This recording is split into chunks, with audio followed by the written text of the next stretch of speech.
Professor ইউনূসকে ৫ বছর ক্ষমতায় রাখতে আন্তর্জাতিক ও দেশীয় যুগান্তকারী অগ্রগতি, যেটা শুনলে আপনারা অবাক হবেন যে এত দূর এগিয়েছে। হ্যাঁ, এগিয়েছে। একটা সহজ সমীকরণ দেখায় যে এই যে ডিসেম্বরে নির্বাচন দিয়ে ডক্টর ইউনূস চলে যাবেন, বিষয়টা এত সহজ নয়। দেখেন, অনেকে প্রেম করে।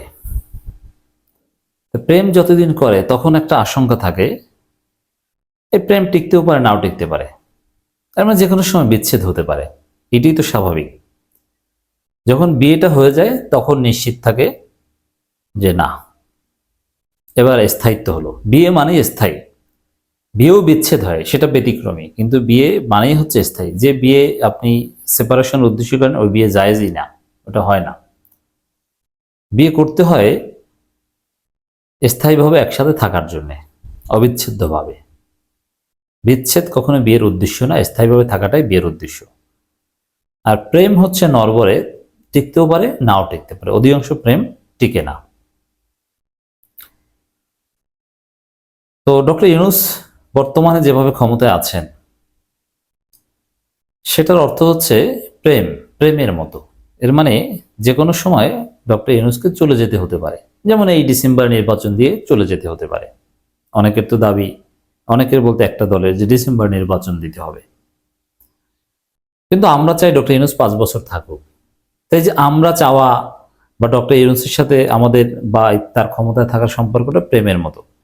আমাদের যে চাওয়া 5 বছর ক্ষমতায় থাকা, এটা টিকতেও পারে, নাও থাকতে পারে, হতে পারে, নাও হতে পারে।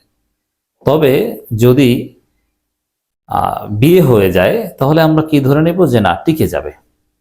তো বিয়ে হয়ে যাওয়ার মতো ঘটনা দুই একটা ঘটছে। একটা খবর দেখেন, বিমস্টেকের পরবর্তী চেয়ারম্যান ডক্টর ইউনূস। হ্যাঁ, কিভাবে চেয়ারম্যান হয়েছেন, কেন হয়েছেন, এটা হঠাৎ করে তাকে বানিয়ে দেওয়া হয়েছে কিনা, এটা আমি আসছি সেদিকে। ডক্টর ইউনূসকে বিমস্টেকের চেয়ারম্যান বানানো হয়েছে, এই কয়েক মাস পর চলে যাবেন এজন্য। বুঝতে পারছেন? তিনি চেয়ারম্যানগিরি কি করবেন না নাকি? না নির্বাচন দিয়ে চলে যাবেন? আর ডক্টর ইউনূস যদি বাংলাদেশের সরকার প্রধান না থাকেন, তাহলে চেয়ারম্যানগিরি করবেন কিভাবে? তখন আবার মানে আসলে আহ, এই বিমস্টেকের চেয়ারম্যান, এটা মূলত রোটেশনে হয়।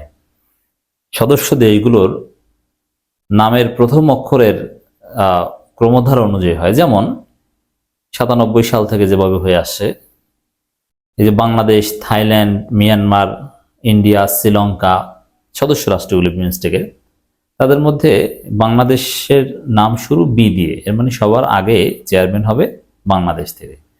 তারপরে তারপরে সাপোজ ইন্ডিয়া থেকে, তারপরে এস শ্রীলঙ্কা, তারপরে টি থাইল্যান্ড, তার আগে এম মিয়ানমার, এভাবে মানে দেশের নামের অক্ষর থেকে। এই যে বিমস্টেকেই তো, বিতে বাংলাদেশ, আইতে ইন্ডিয়া, এম এ মিয়ানমার, এস এ শ্রীলঙ্কা, টিতে থাইল্যান্ড, এইভাবে। তো বিমস্টেক দর্শক, বিমস্টেকের চেয়ারম্যানটা এই নামের আদ্যাক্ষর অনুযায়ী হয়। আশা করি আপনাদের বোঝাতে পেরেছি।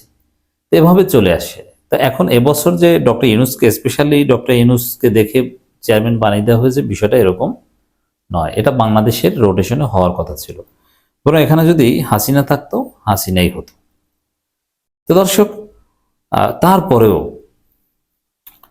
এই বিমস্টেকে যেভাবে যাচ্ছেন, যেভাবে ডক্টর ইউনূস বিভিন্ন চুক্তি করছেন, বিভিন্ন দেশ যেভাবে ডক্টর ইউনূস সরকারের সাথে দীর্ঘমেয়াদে কাজ করছে, আর ডক্টর ইউনূসের চেহারা দেখে ইনভেস্টমেন্ট করতে আস্থা রাখছে, বা ডক্টর ইউনূসকে দেখে কিছু চুক্তি বা এমওইউ করছে, এই ডিসেম্বরে চলে যাবেন এটা মনে করলে এরকম হতো না।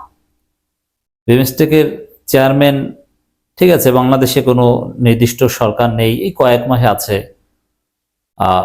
এটা ডক্টর ইউনূস চলে যাবেন বিষয়টা এরকম হলে তখন সিদ্ধান্ত এরকমই হতে পারতো, অথবা বিমস্টেক এরকম যেতেনই না, অথবা এটা ডক্টর ইউনূস অনুষ্ঠানের মধ্যমণিও হতেন না। তো বাংলাদেশে তো একটা অস্বাভাবিক সরকার, এটা থাকবে না। আপাতত ইন্ডিয়া দায়িত্ব পালন করুক, পরের বছর বাংলাদেশ নিবে, এরকম তো হতে পারতো, কিন্তু না। ডক্টর ইউনূস নিচ্ছেন, তিনি চেয়ারম্যান হচ্ছেন, তাকে বানানো হচ্ছে এবং এটা নিয়ে ব্যাপক আগ্রহ। এবং বিমস্টেক কনফারেন্সের অন্যতম মধ্যমণি প্রফেসর ইউনূস, মানে সবাই তাকে চায়, দ্রুত চলে যাবেন। এইভাবে বিহেভ করছেন না, অ্যাক্ট করছেন না, তিনি নিজেও না, অন্য কেউই না। অনেক দিন থাকবেন, 5 বছর থাকবেন, আচার আচরণের ধরন অনেকটা এরকমই মনে হয়। তো দর্শক, বিমস্টেকের পরবর্তী চেয়ারম্যান হচ্ছেন বাংলাদেশের অন্তর্বর্তী সরকার প্রধান উপদেষ্টা অধ্যাপক মোহাম্মদ ইউনূস। এজন্য এই আঞ্চলিক জোটের সব দেশের প্রধানদের সঙ্গে পরবর্তীকরণের বিষয়ে আলোচনা করা হবে। এটা নিয়ম অনুযায়ী হচ্ছেন, অলরেডি এই দায়িত্ব নেবেন শীঘ্র। অতএব এটা ডক্টর ইউনূস যে আছেন, তিনি যে চলে যাচ্ছেন না, তার একটা ইঙ্গিত। একই সাথে দেখেন, বিমস্টেকের মহাসচিব কিন্তু ভারতে 2023 সাল থেকে আছেন।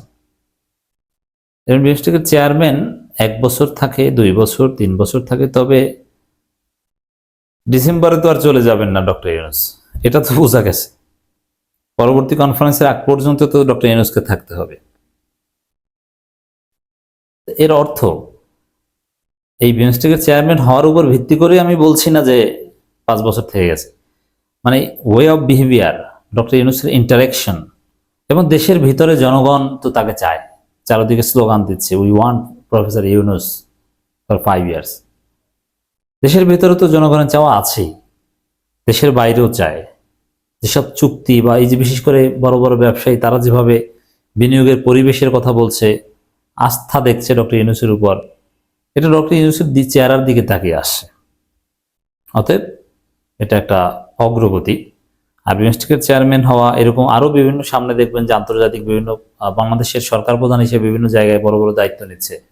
তো যে দ্রুত চলে যাবে, যাকে পুরোপুরি সরকারই বলা হয় না, জাস্ট ইন্টারিম সরকার, সে তো এই দায়িত্বগুলো এভাবে দেশে বিদেশে নেওয়ার কথা না। তো দেশে বিদেশে ডক্টর ইউনূস যেভাবে অনেক দায়িত্ব নিচ্ছেন, যেটা খুব দ্রুত চলে যাওয়ার মতো চিন্তা থাকলে এত দায়িত্ব এভাবে নেওয়া হতো না, শুধু রুটিন কাজ করত। সম্মেলনের প্রধান উপদেষ্টা অধ্যাপক মোহাম্মদ ইউনূসের সঙ্গে ভারতের প্রধানমন্ত্রী নরেন্দ্র মোদীর বৈঠক হতে পারে।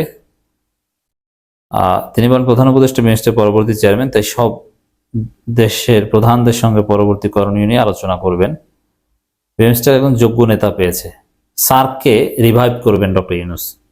বিমস্টেক সম্মেলনের প্রথম দিনে ইউথ কনফারেন্সে যোগ দেবেন প্রধান উপদেষ্টা, পরদিন সম্মেলনে বক্তব্য দেবেন। এছাড়া সাইডলাইনে বিভিন্ন দেশের রাষ্ট্রপ্রধানদের সঙ্গে বৈঠক করবেন। সম্মেলনে 3টি সমঝোতা স্মারক চুক্তি সই হওয়ার কথা রয়েছে। তো দর্শক, ডক্টর ইউনূসের ওয়ে অফ বিহেভিয়ার এমন যে যথেষ্ট সিগনিফিক্যান্ট সময় পর্যন্ত ক্ষমতায় থাকতে চান। এই অগ্রগতিগুলোতে আমরা সন্তুষ্ট, যুগান্তকারী অগ্রগতি। আমরা ডক্টর ইউনূসকে বাংলাদেশের নেতা হিসেবে দেখতে চাই, আঞ্চলিক নেতা হিসেবে দেখতে চাই, দক্ষিণ এশিয়া নেতা, পারলে বাংলাদেশে আসিয়ানও ঢুকুক, ডক্টর ইউনূসের সে চিন্তা হয়তো আছে। সম্ভব না ইউরোপীয় ইউনিয়নে ঢোকানোর, ইউরোপের মধ্যে হলে, ইস্ট ইউরোপে হলো ইউরোপীয় ইউনিয়নে ঢুকিয়ে দিতেন ডক্টর ইউনূস, ওদিকের হলে ইস্ট ইউরোপের হলো দেখতেন ন্যাটোতেও ঢুকিয়ে দিত। যাই হোক দর্শক, ডক্টর ইউনূস চমক বিশ্ব দেখছে, বাংলাদেশ দেখছে, তাকে 5 বছর চাই আমরা।